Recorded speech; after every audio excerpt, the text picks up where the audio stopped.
Open? Yes, Hey, please. everybody. Hello, hello, hello. Welcome to the Wellness Mindset with ENOLIA and Denika Carothers. That's me.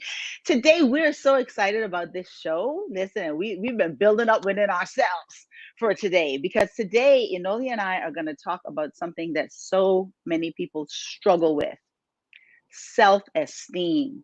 The topic of today's show is the self-esteem struggle.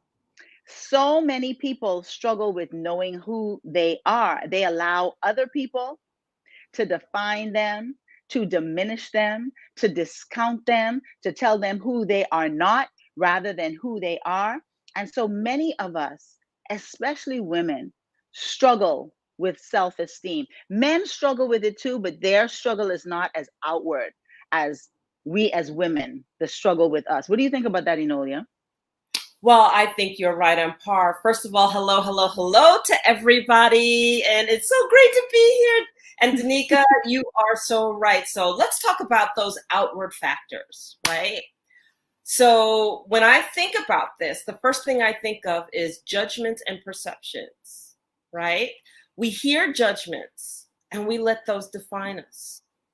We hear perceptions and we're automatically adjusting. And the reality is that you cannot live up to something that doesn't really exist. A judgment is exactly that. It's a judgment call. It's a thought. It's something that is a factor that somebody perceived just for a moment to say, maybe you should do this, or it looks like you should do that. But it's not tangible. It's not real. Mm-hmm. It's figurative. It's an idea in somebody's head that they're projecting upon you. So how are you going to live up to that? Yeah, it's an outward observation, right? It's an outward observation. Mm-hmm.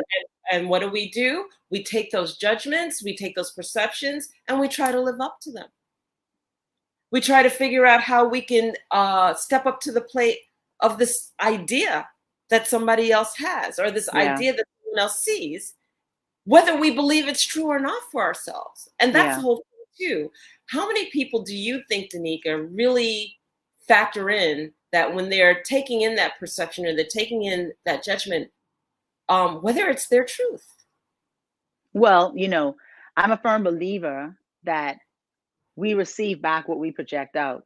So whenever I talk in forms of energy, right? And usually when we feel judged or criticized, it is an external validation of how we feel internally. Now, the way you feel about yourself comes, from childhood, from, like you said, from the judgment and perception of others, but also the criticism of others. And this is why, when I work with my clients, I am so diligent about helping them to define themselves, to understand who they are. Because when you don't know who you are, you give the world and everybody else the power to define you, to diminish who you are. But most people won't sit with themselves, with who they are. And acceptance, self-acceptance is such a challenge for a lot of people because, again, we allow external forces or external factors to define us, to decide who we are, right? To put a label on us. We live in a society of labels. I mean, Jesus, A, B, C, ADHD, elemental P, QRST, UV, right? People don't sit down with themselves and say, you know what? Okay, I might have a problem focusing for a long period of time, but does that mean that there's something wrong with me? Does that mean that now I'm somebody else's label? I am what somebody else is creating me to be? When we were children, I feel so sorry for the young people nowadays because when we were children, we were so active. I climbed trees. I was always walking. I was always riding bike. We played hopscotch. We played jump rope. We played everything. Because energy has to move, right? But now it's like these children, poor little babies, they just have all this energy inside and don't have anything to do with it, right? But again, all of this stuff comes in when you're children and the energy, right? So because I can't focus for a long time, maybe I need to go take a run. Maybe I need to go to the gym. Maybe I just need to go do something that I like doing rather than trying to focus on something that somebody else thinks that I should do. Exactly that. So let's talk about that. Let's talk about the building blocks of the self-esteem. So when we talk about this, the first thing we're going to tell you as a coach and as a person who is guided through a lot of people, you need to look inward. Stop trying to define everything from an external point of view. Mhm. And then when you turn around and you look inward, love what you see. Be able to look in the mirror and enjoy and love and embrace and understand who you see, and that we are made up of many facets. And you have to love the facets that you love, and you have to love the facets that you don't necessarily like about yourself. Yeah. So, for example, if I am an angry person and I understand that I'm an angry person, I have to love that aspect of me too. I don't necessarily have to always bring that part of myself forward in defining how I navigate through life. But I also embrace it to understand that it's a part of me. It's something that I need to work on. And it's something that I can embrace and love within myself and still let the more courageous part of myself come forward. We have to be able to deep dive in and nurture the part of ourselves that need nurturing, that gives us that strength, that gives us that courage. And we also need to nurture those aspects of ourselves that we don't like so much, so that they don't need to lead our lives in its entirety. That yes, every once in a while, yes, I will get angry and I'll let you know how I feel, but it doesn't have to be out of control. It doesn't Yeah. have to be my life, and I don't have to be an angry person leading my life all the time. Yeah. And I think it's, just embracing who you are. So, when we talk about self-esteem, a lot of that is connected to, how people view themselves physically, Yeah. externally. I watched this show called This Is Us. Fabulous show, by the way. Highly recommend y'all need to watch it. The writing is just phenomenal. But, one of the characters on there, Kate, one particular episode, they were going to the pool, and she, was so excited. She put on her little bikini and Care Bears bikini. She's so excited, about this bikini, and she's going there and she's gonna, see her friends, and she wants to show off her bikini. She didn't have any problem with how she looked, right? She was what people would look at and say she was a little chubby, right? But she didn't have any problem with how she looked. She was proud of her bikini. And she goes to the pool, and then this group of friends who, are slimmer, they draw put a little note and tell her they don't want to have anything to do with her anymore, and draw a little pig on it. So now Mm. she sees herself in a way that she's being defined by somebody else, right? And so we as women, we go through that all the time. And I want to tell you, comparison is crippling. And then what she started doing is, her mother was skinnier, and she started comparing herself to her mother. And there was one episode, it was really sad to me because I know that story, where her mother asked her to get a blouse out of the closet, and she took the blouse down and she noticed the size on the mother's blouse, which was small. And then she takes her sweater and she looks at it and notices the size says extra large, right? Now, a child size to a woman's size, we know is different, but a Yes. child doesn't know that, right? And so Mhm. now, she's comparing the way she looks with everybody else, and then is feeling like she's less than because of this idea that was introduced from the friends. So again, y'all know I talk about shit, the shame, hurt, insecurities, and triggers, and letting the shit go. All that stuff comes in when we're children, right? I had that same story. My father actually would bribe me to lose weight. I would not wear jumpsuits for a long time. I can still see that white jumpsuit. It had silver buttons and it was short sleeve, and my father bribed me to get into that jumpsuit. So I would not even wear jumpsuits for a long time because I never felt like I looked good in jumpsuits. And Mhm. so, body image was something that I struggled with, for a long time. And that really diminished my self esteem. And then again, when you compare yourself to how other people look, and then you listen to society that says there's this perfect image of what especially women should look like, which is bullshit, y'all. I go Mhm. to the gym every day, and one of the things that I observe in the gym is the different shapes and sizes and attitudes and energy and personalities of especially women. And for me, it's so beautiful having embraced my own self. But when I had my son, I'll never forget. Child looked like Freddy Krueger attacked me with his knife gloves, because I had stretch marks all over. And I would Mhm. look at myself in the mirror and I would just cry every morning. Can you imagine? You're pregnant, you have this beautiful life growing inside of you, and you're looking at your external every morning and crying because this to you looks ugly, right? And how are people going to look at it? And it was an issue for me for a while, but I had big babies, 8 pounds, 8'5", 9'13", and so my stomach had got stretch marks, y'all, and loose skin. I chose to reframe that story of how I view, especially my stomach. And I said, this is proof positive that I have brought 3 amazing individuals into this world. And so you can always reframe your story as it pertains to yourself, and don't let other people create something within you that makes you feel bad about yourself. Exactly right. And I really want to highlight what you said in terms of the children. I mean, that is near and dear to my heart too. And, I grew up, I was a tomboy. I was total tomboy, climbing trees, riding my bike and everything else. I didn't want to do the prissy dress or the cute little hat or the white little gloves and the things that some of the kids did when you dress up or whatever the case may be. I wanted to just get out there and roll and play and have fun. And, I was very, very fortunate in having a mother and father who just supported me in whatever I wanted to do. And so, and my mom would just look at me, in my mess, my tomboy said, "You're a beautiful little girl. I'm so happy that you are part of me." And I want to emphasize this to parents everywhere. Please love your children unconditionally.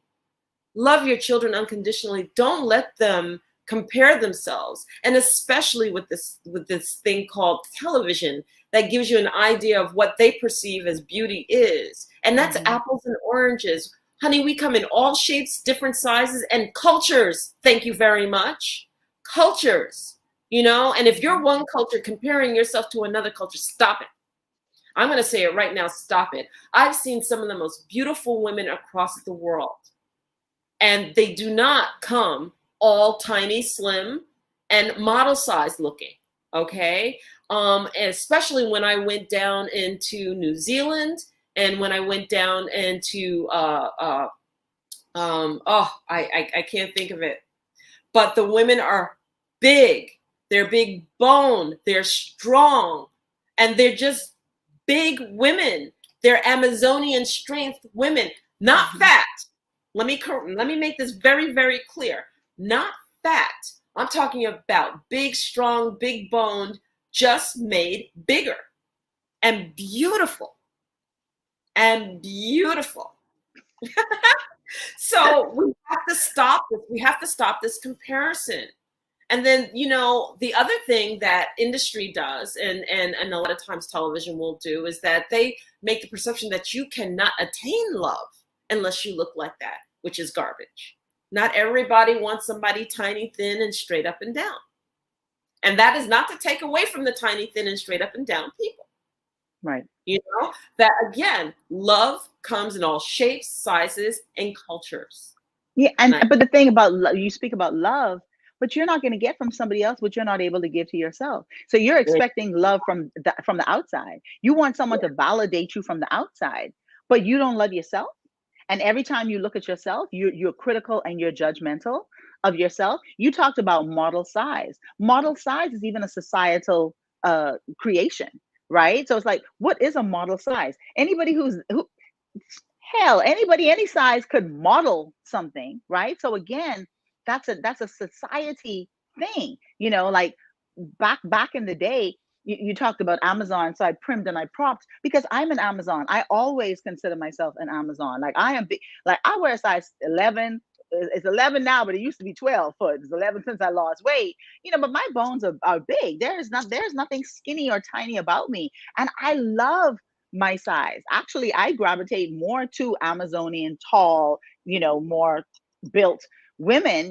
That to me, that's my perception of gorgeous. Might have something to do with the fact that now I see the beauty of me in that, right? But back in the day, they had Twiggy, who was like this size, and said that was the standard for a woman's beauty. Are you freaking kidding me? Like, I would never want to look like a stick, right? No shade to those who look like a stick. I'm saying that because there was a time when I compared my body, my physique, my stature to someone that size. I can never be that size. There is nothing that I can do save of starving myself. And I don't even think if I starve myself I would be that size because, again, I am what you would call bigger boned, right? More structured, right? More Amazonian. And the thing is, it's because I sat down with myself and I gave myself the opportunity to tell myself what I look like, rather than letting my father's judgment or criticism or bribing me to lose weight, or, having skinny friends who would call me fat at different times, rather than allowing other people to define me. But the victory came in for me when I stopped comparing myself to other Yes. people and rather chose to embrace myself as I am. And let's talk about self-esteem when it comes to age, because people who are afraid to grow old, I just don't understand it. I mean, as soon as we're born, we're growing old, period. Okay. And the wiseness that comes with that, the beauty in the gray hair, the beauty of the age and being that wise woman, that elder, is phenomenal. And that wise man, and the beauty industry makes a killing off of implementing the insecurities in there to make sure that you don't want to do that. You don't want to age with grace, and age with a smile on your face. I love it. I embrace it, and I am proud of it. Well, you said it right. They monetize fear and they monetize dissatisfaction. And that's why they have to constantly make you feel as if you're not good enough, because they have something to sell you that is going to correct your not good enoughness. Yes, yes. And I'll tell you, in my travels, one of the places I adore was Cape Verde. And for those of you who don't know where Cape Verde is, that's an island or a series of islands off of the coast of Senegal. And when I went there, and I was staying there for business, and I'm walking down the street and I'm looking at these beautiful women in their all gray hair, cropped short, cut short like this, and wearing it with their beautiful, just the way they carried themselves, the stature of themselves. It just made me you see the hair is all cut short, right? I cut all the hair off. I was just like, I love that. I love the pride and the way that they carry themselves with such grace and beauty and love of self with their age. And I think that's the key thing, love of self, right? Because, if you don't necessarily love yourself with gray hair, I have not fully embraced the gray hair yet, but I'm gonna tell you this. I now do henna, because not embracing the gray hair and doing the box dye caused me to have bald patches all throughout my hair, right? But the thing is, it's accepting yourself the way that you want to be. So we talked earlier about, the physical size. Like, if you don't like the way your body looks, then go work out. Go lift weights, like do something to transform that. I believe that we can always have what we want, but don't think that there's something wrong with you. Again, the age thing, like I said, they monetize stuff. They monetize you having a low self-esteem. They monetize self-hatred. They monetize when you don't value yourself or deem yourself worthy, right? They have a product for everything that you think is wrong with you, right? Yeah. So again, you got to see. You got to see the reason why people are doing what they're doing. They have to make you feel bad. They got to keep you worried about being sick in order to sell you medication, and they do a very good job of that if y'all watch TV. Well, let me tell you what the capitalization is. The number one capitalization is the fear, right? So let's take it this way, you all, just to drive it home. What happens if you never feared anything? What happens if you didn't fear growing old? You didn't fear or have low self-esteem? If you just took the fear factor out of everything that you did and everything that you observed and everything that you see, how many products would you just dump out of your home? How much would you really, really buy every time you walked out the door? So true. Okay. How, the places that would be full might be the gym, but you don't even need the gym if you like working outdoors. So you're working out, you're at the gym, you're eating healthy, you take care of yourself, you don't fear about anything. So age comes with grace. You know, clothes comes with grace. You're not trying to reach back or reach anywhere. You're just being, you know, so much would be cut out. Yeah. And another part of it would be we would be so much more connected. Because if you're in the gym, I go to the Yeah. gym every day, and this is, I swear to God, it's like a community, right? Because the same people go to the gym every day, like, hey, hugs, and how's everything? How your children? Yeah, talking. If you're outdoors walking, you're walking your dog. Let me tell you something. Dog owners are the friendliest people. Like dog owners, that's a whole community in itself, right? You get to Yeah. connect with more people.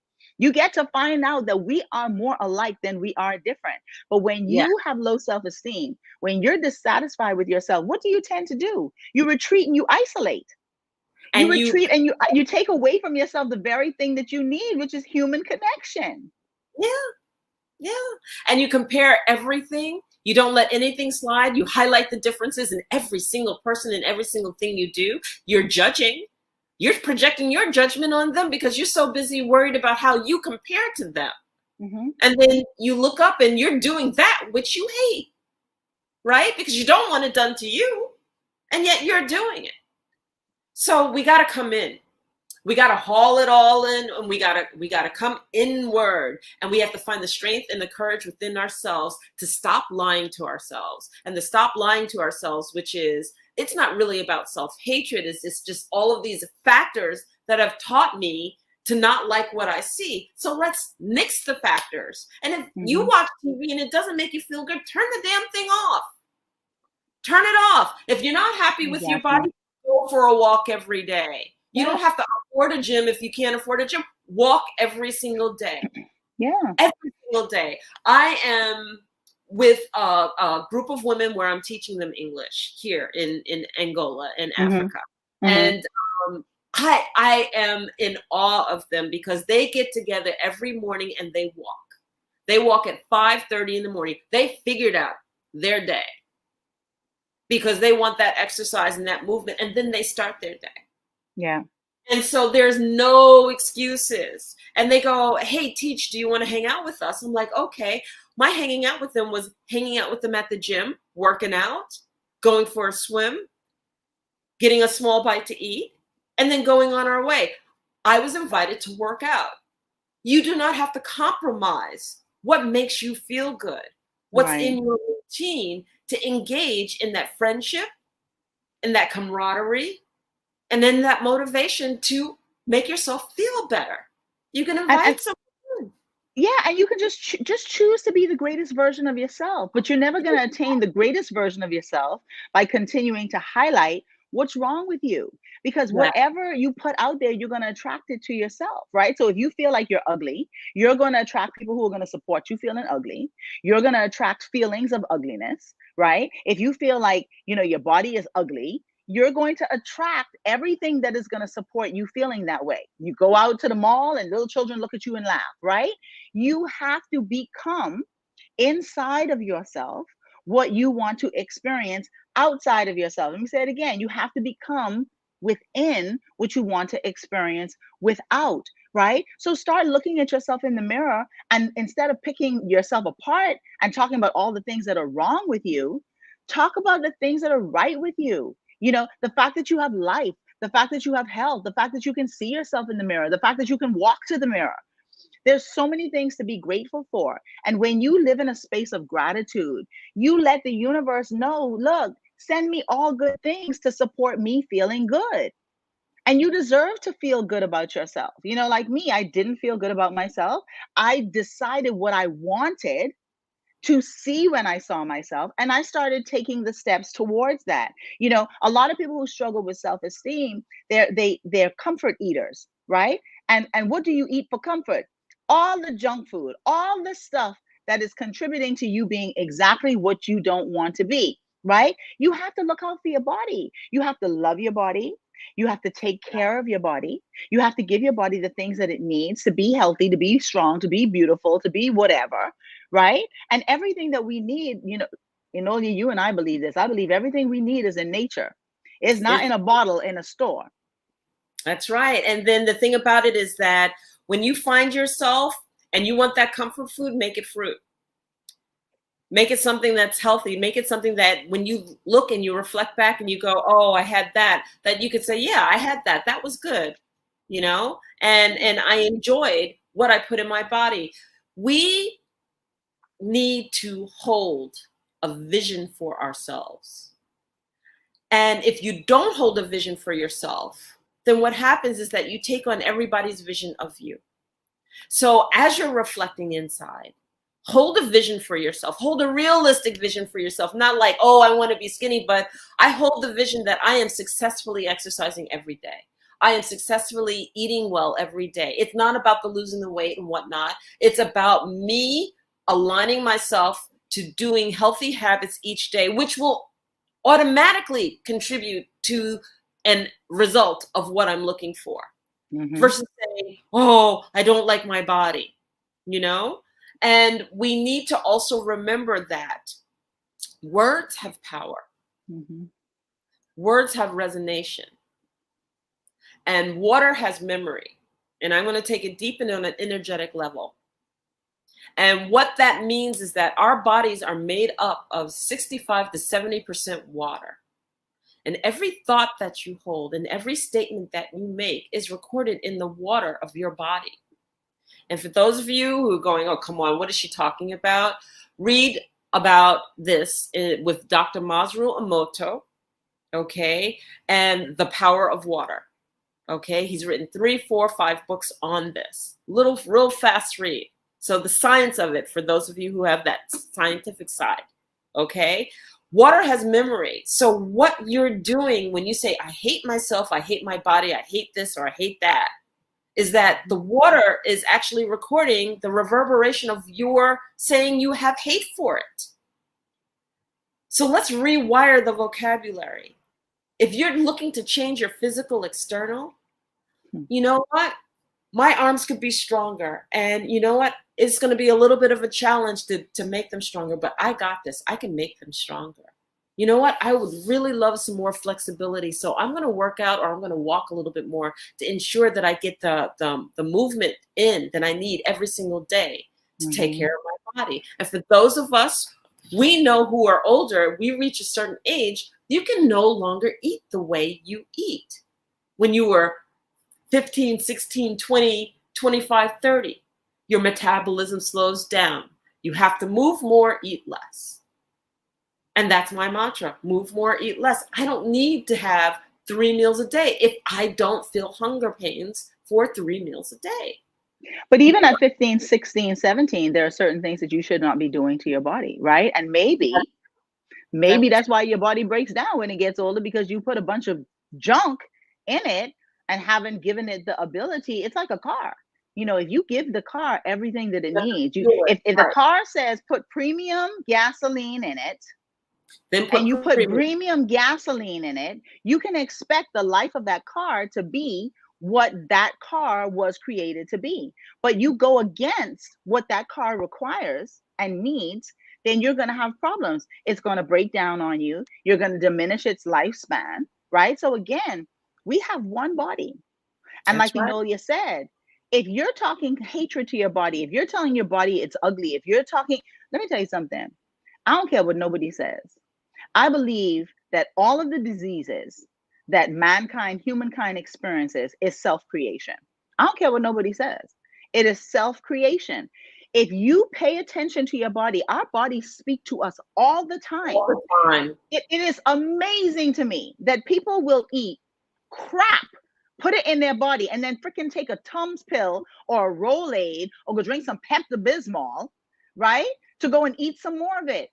If your stomach is upset, if you have acid reflux, you are putting things into your body that your body does not like. Your body is telling you, I don't like this. So it's reacting to what you're giving it, but you ain't listening to your body. You want to continue to eat the foolishness that you know gives you gas, gives you heartburn, gives you an upset stomach. And then you're going to go take some medication to cover it up. We have to start listening to our body. Your body is speaking to you all the time. Aches and pains, body is speaking to you. So like my knee, I did something to my knee Friday, but I go hard in the gym, right? Probably need to relax a little bit. And my knee went out, and I was like, okay, baby. I didn't cut my knee out. I said, okay, baby, listen, we don't do pain, honey bun. So what you telling me? What do I need to do? Right. And I felt like I just needed to pull back on the weights that I was lifting. Right. I needed to rest. Last week, Thursday, I wanted to go to spin class. My body said, I don't know where you think you're going, but I am going nowhere. My body literally would not get up out of bed. It's like, you could go to spin class in your mind. This body is not going to spin class, right? You have to listen to your body. Your body is always communicating to you. But if you see it as a problem, if you see it as ugly, if you see it as a challenge, then you don't have a good relationship with your body. You don't have a good relationship with yourself. And I want to reemphasize this too, because the body gives you pain to tell you that the organ is out of balance. And it is our jobs to bring that organ back into balance and to back into harmony. And it's going to keep acting up until we bring it back into harmony. Now, how do you bring that back into harmony? How do you bring that back into balance? A lot of us think that we have to go through, a lot of chemicals and everything else to bring it back into balance. It's the first thing we reach for. But I'm going to tell you that I went on a journey. And the journey was this. I found out, and I'm not going to go through the whole story, but I found out that my lymphatic system was shutting down. My lymphatic system was shutting down to the point where I was precancerous. Okay. And they were just waiting for the nodules to get hard. And when I finally found a holistic doctor, and I actually went to an acupuncturist, a 7th generation Chinese medicine acupuncturist, who said that she could work with me. She said it was my job to strengthen my adrenals, my kidneys, and my adrenals and my kidneys and my liver. It was my job to eliminate certain things out of my diet, and that she would work with me. And I wanted to go on this 100-mile walk across Africa, across Kenya, East and West Tsavo parks. And I told her I wanted to go, and the trip was like 8 months away. And this all happened 8 months. And I was in pain. I was in a steady state of pain at about 4 or 5 out of 5, out of 1 out of 10. I was at a steady state of pain on my left side. And she says, "You're crazy. You're not going anywhere." I said, "Oh, yes, I am." And she said, "Oh, no, you're not." I said, "Oh, yes, I am. I am going to do that walk." And I said, "I'll make a deal with you. I will ask you a month before that trip whether I can go or not." I ended up going to her twice a week, every single week. And the self-discipline of eliminating sugar out of my diet, of eliminating dairy out of my diet, and then no processed food. There had to be food in my food. Okay. That, along with taking supplements that strengthened my liver, kidney, and adrenals. And at the 8-month mark, when I sat down and I talked to my acupuncturist about where I was with everything, she basically said, if anyone would have ever told me that you could have reduced it like this, I would have called them a liar. That I was at 80% and that I could go on my trip, come back, and finish up. So why am I saying this story? Is because it starts here in the head, and it starts here in the heart. In my heart, I knew what I was going to do. Nobody was going to tell me otherwise. And I refused to accept labels, the labeling of it. And that I knew what I had to do, and that I could impose the self-discipline to execute what needs to happen. And I'm saying this to our audience because you really have to want it yourself. You have to see it yourself. You have to hold that vision of yourself and where you want to be and how you want to be. And as you hold that vision for yourself, then your life becomes a walk to it. And that's what I did. My life became a walk to it. So we're not saying these things out of just like, oh, I've coached a few people. We're saying these things because we walk it, we live it, we experienced it. And this is how we navigated through it. And I think talking about the health is important too. Like, people might say, well, what does this have to do with self-esteem? If you don't feel good in your body, you're struggling with the way you feel about yourself, right? And so, self-esteem can translate across so many areas, right? But again, the answer to everything is within you, and it comes with, self-awareness, with self-value and self-worth, and it comes with knowing for yourself what you want. Like, who do you feel like you were created to be? What do you feel like you were created to do? Who are you? I think most people need to sit with that question. Who am I? Who am I aside from what other people have said about me? Who am I aside from the things that I've experienced in relationships, in life? Who am I if nothing that is around me right now? Who am I if that ceases to exist? Who am I? A lot of people don't like to sit with that question because they want to focus on everybody else and what everybody else is doing, should be doing, could be doing, ain't doing. But you have no control over anybody else. You have no control over the way other people feel. You have absolute control over the way that you feel. You have no control over the way other people think. You have absolute control over the way you think. You have no control over what other people do. But you have absolute control over what you do and what you allow to be done to you. And I feel like when we walk in that space of understanding that we are creators, we are in co-creation with the creative force for the thing that is called our life. When you embrace that, then you can be really intentional with your life, with your experiences, with your thoughts, with your feelings, with the way that you are with other people. Because that's one of the things too with people in ENOLIA, when they feel so bad about themselves, they won't hurt everybody else. That book, hurting people hurt people, Yeah. but you are responsible for the energy that you bring to the world. And listen here, one thing I could tell you, I put my hand on a chopping block for this. Whatever you give is exactly what you're going to get back. And so if you're in a space right now where you're not happy with yourself, look at yourself. Ask yourself why. Why am I not happy with myself? Why don't I love myself? And the thing is, be honest with yourself. Most people will say, yes, I love me, with an attitude. No, you don't. Because if I ask you what you love about you, you ain't got no answer. I just love me. If you answer questions by avoiding questions, then you got to sit with yourself, because ultimately you wake up with yourself every day, you walk through the day with yourself, you go to bed with yourself at night, and you could complain about everything and everybody else. The only thing that's doing is harming you. The only thing that's doing is making you feel worse about your life and about yourself. When you give out toxic energy, you feel toxic on the inside. So my prayer on the other side of this program is that people who watch this will sit with themselves. And if you know somebody who needs to hear this message today, please share it with them. If anybody has any questions or input right now, this is the part in the show where we open up for questions and for input and feedback. And even if you're watching this on the replay, put in the comment section #replay, and feel free to leave your comments. We love to hear your comments, and we love to interact with you outside of the show. But your life is about you. That's why it's called the self-esteem struggle. It's your self-esteem, right? It's your self-value, self-love, self-worth. And I want to add to what you said about the self-care, which is also self-discipline.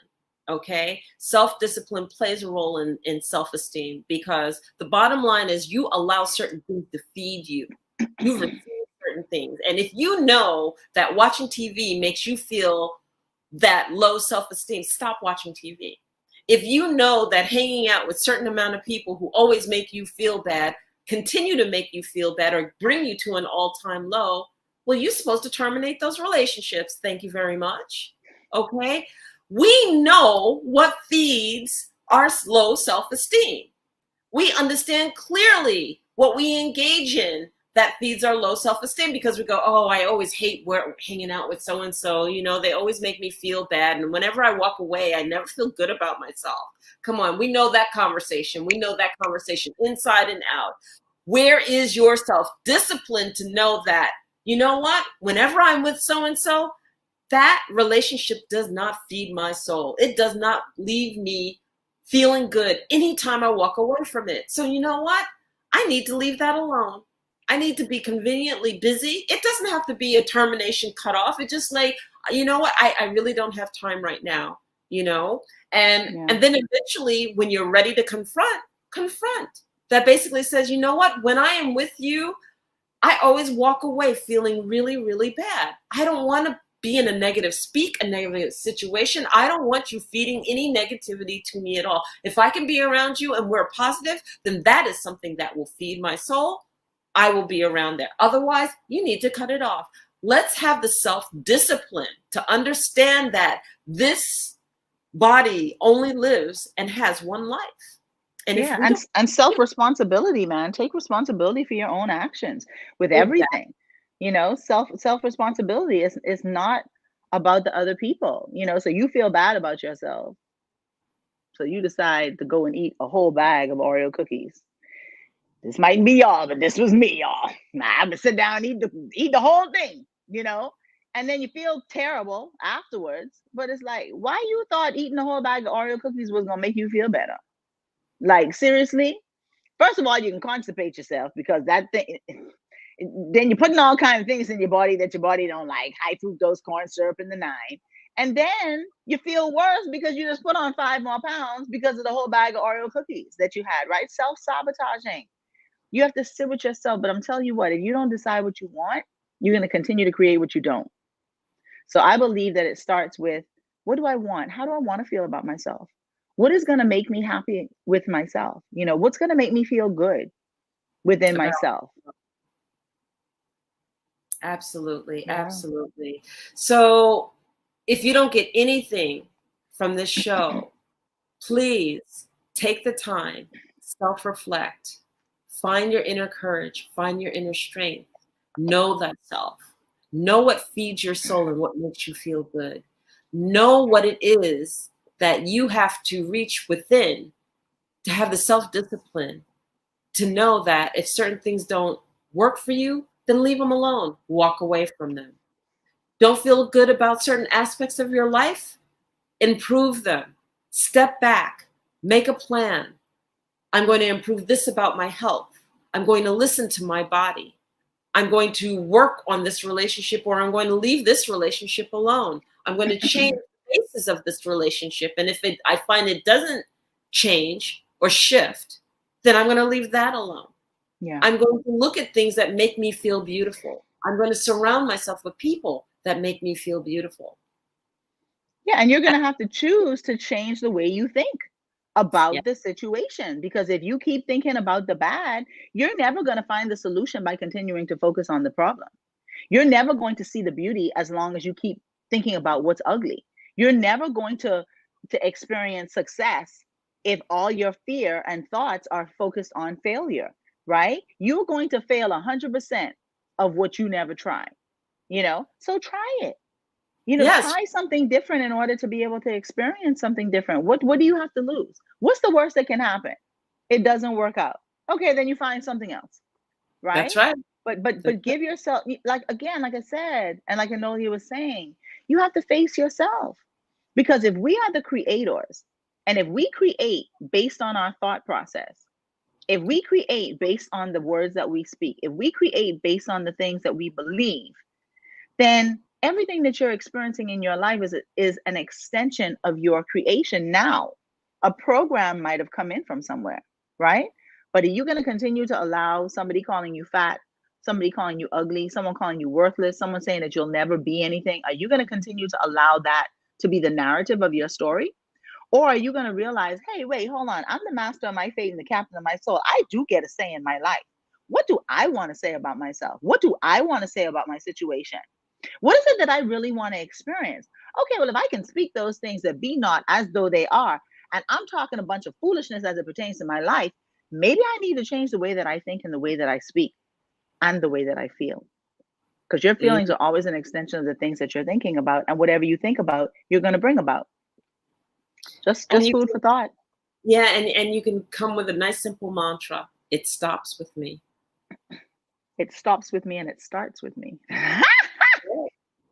It stops with me. I will no longer be this person that has that low self-esteem. And actually, you're right. It starts with me. Mm-hmm. Yeah, because what's the next chapter of your life? What's the next thing that you want to create, right? What's the next thing that you want to experience? You can have, be, and do anything that you want, you know, and if you need some help with that, I would highly recommend that you get a coach, you know, because if the things that you're doing in your life right now have not been working for you, then you need to learn how to do something different, because obviously you don't know what to do, or you would have been doing something different and having a different experience. It's okay to ask for help. It is It's okay. okay to admit that you don't know everything. It's Yes. okay. Yes, it is okay. And learn how to find the beauty in everything that you see. Learn how to look from a different point of view. You have to shift your point of view. You know, it's just like the fact that we walk around and we see everything else. But every once in a while, step on top of that table and look from the top down. Every once in a while, lie down on that ground and look from the bottom up. Look all kinds of ways, not just one way. Shift the fact that of everything can be viewed differently. It's what we choose and how we choose to view it. Yeah, absolutely. Yeah. And both ENOLIA and I are experts in mindset shifting and energy shifting. That's the work that we do. Not only is that the work that we do, but that's the work that we're really passionate about, because we've conquered, we've conquered and still continue to conquer, and you're going to experience things all throughout life. As long as you're alive, there's going to be something that you need to learn. There's something you need to conquer, and there's something you need to let go of. Right. And so if you find that you're in a place in your life right now, this is 2022. And this is an amazing year. There are some amazing energies that are available to us, but it's important that you position yourself. A lot of people, they have this saying, same shit, different day. Well, if you saying same shit, different day, you expecting to experience anything other than shit? No, you're not. You're going to have to change the way that you think about things. But if that program is just like so powerful and you just don't know, it's like you have a virus in your computer, right? How many of us know how to remove a virus out of our computer? We got to call somebody to do that for us, or we got to take the computer somewhere, right? It's okay. Right. You might have some viruses running in your operating system, right? In your belief system. But you decided enough is enough. I want something different. Okay, my encouragement to you today is to position yourself to experience something different, because if you desire it, you deserve it. And if you deserve it, that means that you can have it. Absolutely. So if we don't have any other questions, if we don't have any questions out there, we just want to be able to say that we are so excited to be able to come to you. Oh, yes, here we go. I really struggle with esteem. How can I overcome that? So I would like to ask Dulinda, what is your struggle? What have you identified? We might just be on here to coach Dulinda today. Dulinda. What have you identified as your struggle? What is the struggle that you're experiencing? And that's another thing too, as a coach, I always encourage my clients to pinpoint it, because like someone says, well, I want to be happy. Okay, well, what does happiness look like to you? Right? I want to be successful. What does that look like to you? What is that, how will success make you feel? What is the feeling that you're looking for? And we need to learn how to get to the nitty gritty, get to the lowest common denominator. So Dulinda, what is your struggle with esteem? And where do you find that struggle? And where do you feel that struggle in your body? That's huge too. There you which go. A lot of people don't understand. Like you got to pay attention to everything with you. Just it's okay to go to the deep. I'm from the islands. I was born and raised in the Bahamas, y'all. And so, I grew up in the ocean. So many people are afraid of the ocean, right? And if they go in the ocean, they'll be right in the shallow area. Well, there's no treasures in the shallow. There's no treasures in the shallow. Anybody can access the shallow. There might be some bottles in the shallow, some things to cut your foot in the shallow, but the treasure is in the deep. And it can seem scary, right? It can seem overwhelming. And then you think, oh my God, what if there's a shark? Oh my God, what if there's a whale? What if there's something that's going to kill me out there? But what if there's not? What if you experience such amazing beauty, things that you've never seen before? Because you'll see things in the depth that you will never see in the shallow, and it'll blow your mind. It'll be so beautiful. So, we have to give ourselves permission to go deep. Yeah. What is Dulinda saying? Finding my peace and a home or a space of my own. So that's a struggle with esteem. You want to jump on that one person, Oli? Well, I'm sitting here thinking, okay, so if you are, and moving on. So if you are finding yourself not being able to find peace, then what you're basically saying to me is that you're stuck. And so if you're stuck, what story are you stuck in? And how did you find yourself stuck in that story? There's something that we always feel that justifies us being stuck or complacent or in a place where we feel that we don't have the possibility to navigate through it and to move on.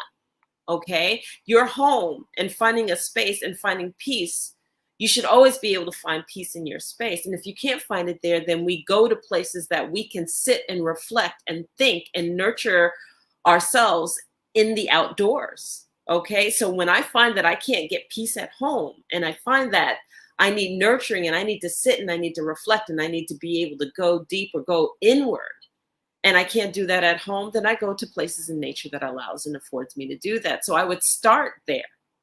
And then, Danika, I'll let you hone in and we can go back and forth. Well, I'm going to go into, she says finding my peace. And then listen, I know this story. And I'm going to tell you, Delinda, one of the things that I found about peace. You pursue peace. You pursue peace. You go hard after peace. And the only way you go hard after peace is by firstly making a decision that you're going to connect to it, right? When you don't have peace within, it is always because you are focusing on something external to you. So I see that you said finding your own home, right? So to me, that means that you're living with someone else or you find yourself homeless right now, right? Okay. So if you're continuing to focus on not having your own space, not having your own home, every day you wake up, you sit down with breakfast with that thought, you sit down with lunch with that thought, you sit down with dinner with that thought. All you are continuing to do is regenerate the situation of not having your own home, right? You need to first decide that you want to have your own home. Okay, so that's a decision. Now, after decision comes action. What do you need to do? What can you do in order to facilitate that? See, so many people have this impossibility mindset. And if things are impossible for you, guess what? You ain't gonna never get the thing that you say that you want, because deep down on the inside, your belief system that is creating is that it's so hard, it's a struggle, I'm not going to be able to do that. So Dulina says, yes, I do that all the time.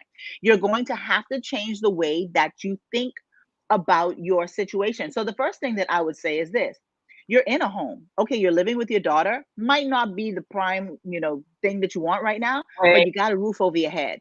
So be grateful. Be grateful that I do have a space, right? In that gratitude, say, you know what? This is great. I'm so grateful I have this space. Now it's time for me to have my own space. So where do I want to live? What kind of home do I want to live in? Do I want to be in an apartment? Do I want to live in a home? What do I want to live? What's going to make me feel good? Okay, where can I find that? Because then you need to start making the steps. Don't think it's impossible. Anything that you desire, you deserve. Anything that you deserve, you can have. There are programs out there. There are all kind of opportunities for you to get in the home. There are so many things that are out there for people to be able to have what they want that they don't even take advantage of. But you can't take advantage of it when you feel like, oh my God, I probably never get my own home. You create and never getting your own home. So you're very grateful, beautiful. So now what you want? Where do you want to live? You want your own home? Where do you want to live? How much you want to pay for it? What do you want in the house? It's creation. It's so simple. If you look It's at little creation. children. And what you're basically saying is to Delinda, visualize what it is and see the success of that already, so that life can become a walk to it, okay? So if you want a studio apartment in Cape Town, you need to visualize yourself walking into your studio apartment in Cape Town. I'm walking into my studio apartment in Cape Town. All right. And now that's the factor. That's the goal. I'm going to be walking into the studio apartment in Cape Town. And then what you need to do is you need to start letting go of being in your own way, which is all of the justifications of why I can't do something. And that's a change of the mindset. Okay. We start coming in and we look at how we're looking at our finances and how we're looking at our capabilities. And we have to shift how we see ourselves.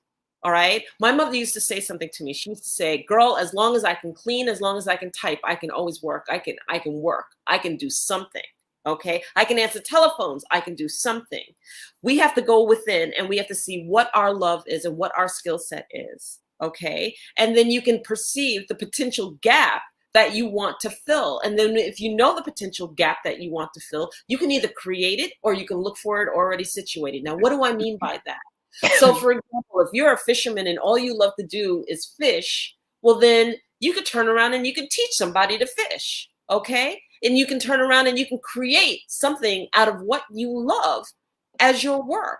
So I would dare to say, what is it that you love? What is it that you love to do? And step back and stop looking at the framework that society has put up for us. I got to work a job. I got to work McDonald's. I got to work a fast food. I got to this, and this. And you can create something out of what you love. And yes, and you can teach people to fish, or you can go and find all the seafood restaurants who need fish in order to be able to serve their clients for the people to eat fish, right? There's so many, but if you're focusing on what you cannot do, then you're not making space for what you can do. Exactly. And then the whole situation with being with your daughter and being in her home, you know, I'm sure that basically as you are there and as you have a space there, that there's one little small space that you call your space or your home, and you have that part and you make it sacred. You make it sacred. I love being a caregiver, but need a car, but I am working. I love cooking too. And let me tell you, there are a lot of people who want caregivers and people to come and to cook for them. And then what you do is you make arrangements for them to pick you up. Because when your cooking is good, honey, they will go through all kinds of lengths to come and get you. And yeah, and they gotta pay you extra for the food. Like the cooking don't come with the caregiving. If they want cooking too, if they want meals, that's an additional fee, right? But when you value yourself, you don't have any problem charging people. When you don't, then you do. So you're gonna get that car, Delinda. Me and ENOLIA are standing in agreement with you, honey, that you are gonna get that car. But you need to decide now what kind of car you want, what year you want, how much mileage you want, what name, what model, what, right? Create that car. Right. You can manifest that car, and you don't need to make that car the obstacle. While you're doing that, in the meantime, what kind of clients are you targeting that you could actually do the caregiving for?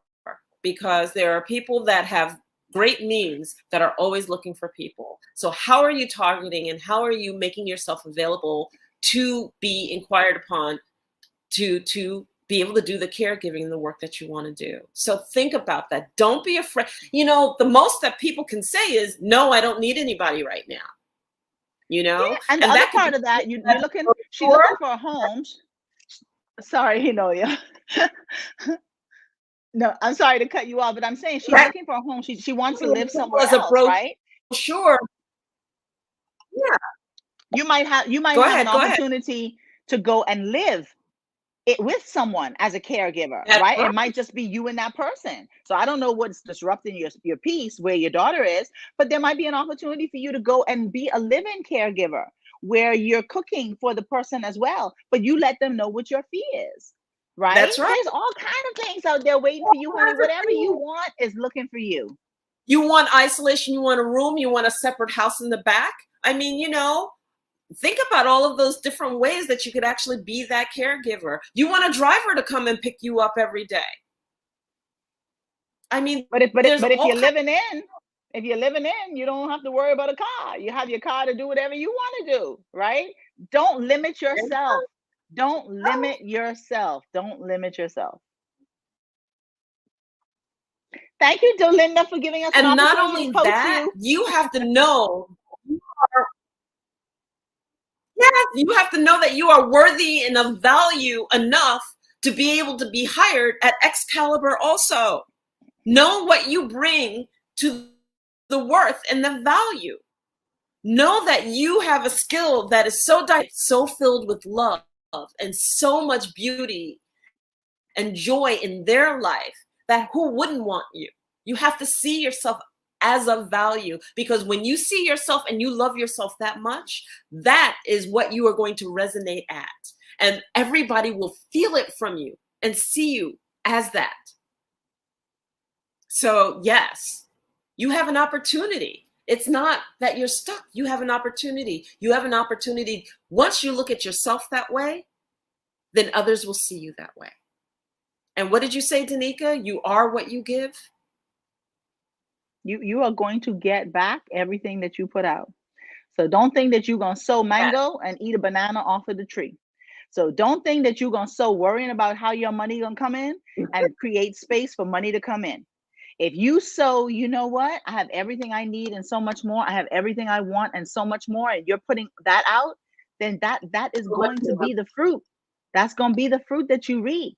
So if your thoughts are negative, you're going to have to change your negative thoughts. And again, when you start thinking solution, when you go into solution mode rather than focusing on everything that's wrong, you make space for downloads. You make space for your intuition to kick in.